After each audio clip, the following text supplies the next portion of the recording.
Una vez más, muchas gracias a la senadora Carmen por la invitación y por generar este espacio de no solo de conversación, sino de pensar el futuro y lo que queremos que suceda. La invitación es un poco a compartir la experiencia. El año pasado con el equipo escribimos un libro que se trató de entrevistar a 31 exministros de educación de todo el mundo, preguntándoles por aciertos y errores. Lo que estábamos buscando en ese trabajo era entender qué es lo que esos ministros de educación habían querido hacer y no habían podido. No los sueños, no los ideales, no los acuerdos comunes que tenemos sobre qué hacer en educación, sino mucho más concreto, qué trataron de hacer y no pudieron. Porque entendemos que ahí hay un valor. Ellos estaban buscando algunos cambios que no se pudieron lograr por distintas trabas o por distintas imposibilidades, y nos parecía importante desandarlo para plantearnos si no es ahora el momento de hacer esos cambios que tenemos pendientes. Para ello entrevistamos a 31 exministros de todo el mundo, recorrimos geografías muy distintas, aprendimos de la experiencia de hombres y mujeres muy valiosos que estuvieron al servicio. Lo primero que a mí me queda de experiencia es agradecer y destacar esas personas, porque meterse en esos ministerios y en esas batallas sin duda es con una vocación de servicio muy grande, y nos encontramos con gente muy valiosa. El primer aprendizaje, y es llamativo, es que no solemos aprender de la experiencia de otros. Me llamaba la atención luego de las entrevistas que un ministro recibe a diario 1000 llamados, pero cuando deja de ser ministro no nos llama a nadie, o recibe 3 llamados por día, con el caudal y con la experiencia acumulada que tiene. ¿Cómo puede ser que no aprovechemos, que no volvamos sobre esa experiencia? ¿Cómo puede ser que quienes están hoy gobernando no aprovechen más la experiencia de quienes pasaron antes? Hoy, y Carmen, vos lo lograste hoy en el panel, hay ministros y exministros. Tenemos que construir más en esa experiencia común. Un ejemplo, George Werner fue ministro de Liberia del 2014 al 2016. Liberia tuvo en el 2014 ébola y George Werner tuvo que cerrar las escuelas. El mundo tuvo una pandemia 6 años después y no todos llamaron a George Werner, o diría muy pocos lo llamaron para preguntarle cómo se hace para cerrar escuelas y que no se pierda el aprendizaje. ¿Qué aprendiste de tu experiencia que tengamos que construir hoy distinto o mejor?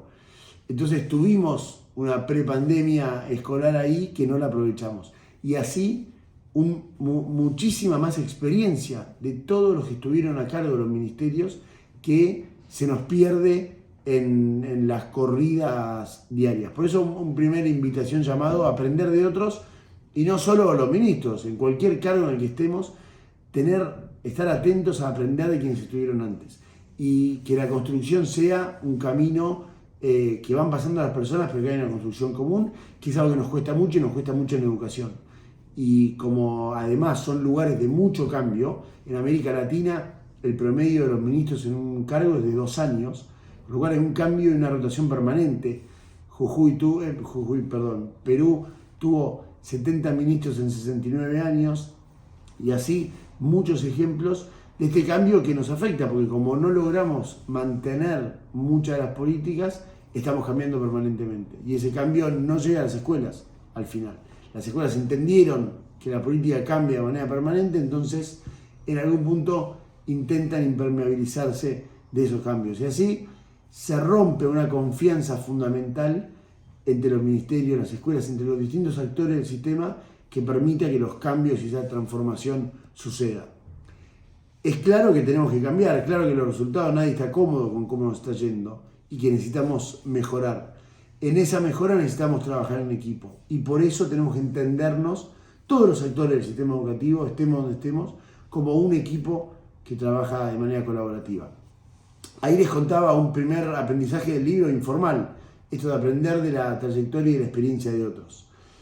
Cuando terminamos las 31 entrevistas, intentamos sintetizar lo que ellos nos habían dejado y expresamos algunos puntos. Yo comparto con ustedes solamente 3. El primero, enfocarnos en los aprendizajes. Tenemos muchas discusiones en el sistema educativo que dan vueltas, pero no todas se enfocan en cuánto aprenden los chicos, en cómo hacer para que los chicos y las chicas aprendan más y mejor. puntualmente hoy en lectoescritura, que es una gran falla, que tenemos una pobreza enorme de aprendizajes y que tenemos que discutirlo más. Perdemos tiempo discutiendo otras realidades cuando tenemos que estar discutiendo por qué los chicos no aprenden a leer como queremos y cuándo queremos que eso suceda. Porque cuando tratamos de implementar programas remediales para recuperar, por ejemplo, la lectoescritura, ya es tarde, nos sale más caro y nos cuesta más. Entonces, ¿por qué no discutimos lo suficiente los temas centrales? Y el tema central acá es que los chicos aprendan.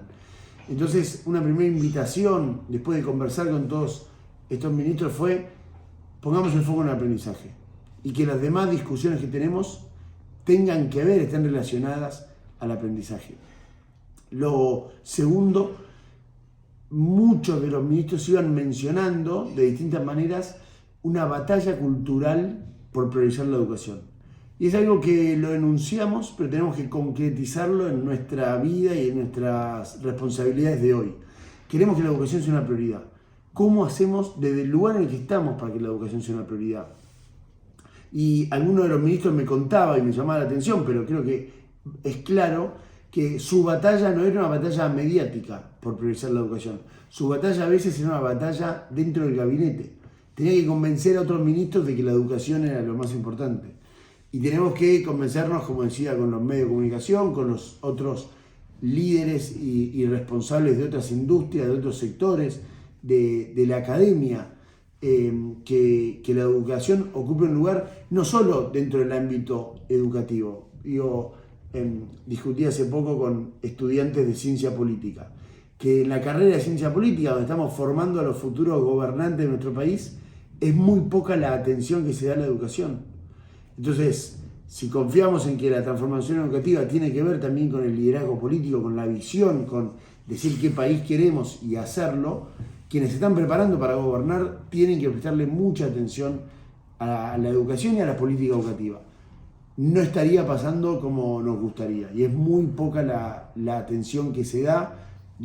Política educativa supo ser una materia, después pasó a ser algo optativo y hoy es muy poca la atención. Entonces, volvamos a poner a la educación en esos espacios y demos esa batalla cultural que se da en la política, se da en el sector privado, se da en el tercer sector y lo dan las escuelas todos los días.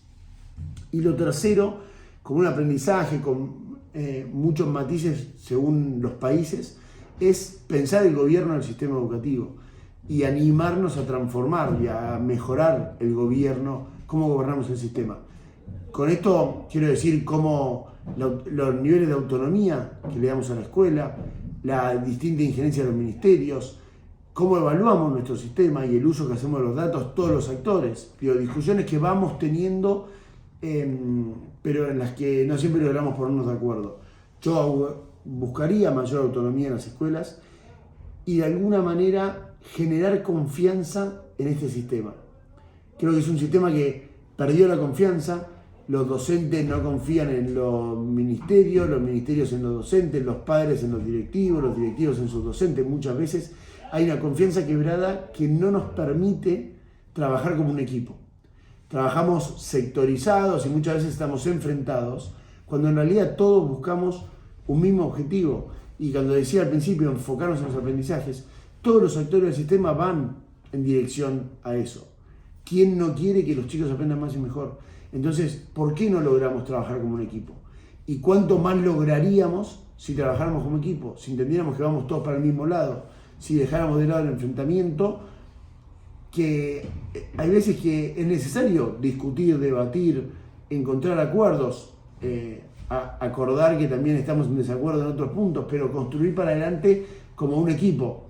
Tenemos claro que cuando un equipo está peleado o quebrado, que no hay confianza, no vamos para ningún lado.